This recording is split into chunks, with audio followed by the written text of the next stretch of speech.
अरे 4 दिन के लहार बाहर है, कमा लेवे ते कुछ नहीं तो भाई नवमी का मेला आ जाई त लघु प्याज बदे मुंह बनावे तब तो है कुल चीज चाहे लगी दुनिया भर का दिमाग बदले ही।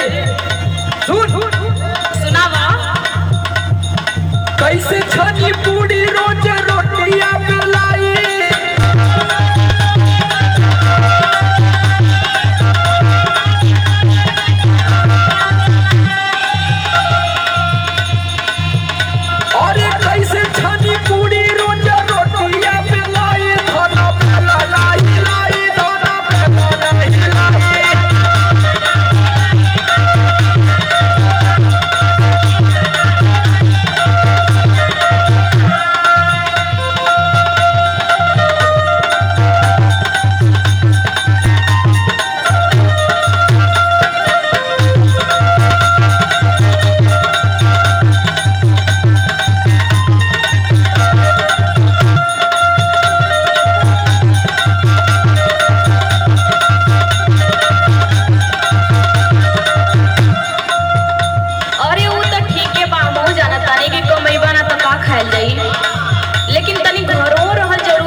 रही घरे मंगवा लिया तब कुछ व्यवस्था।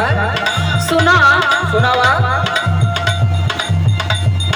जहिया से चढ़ल बाटे चैत के महीना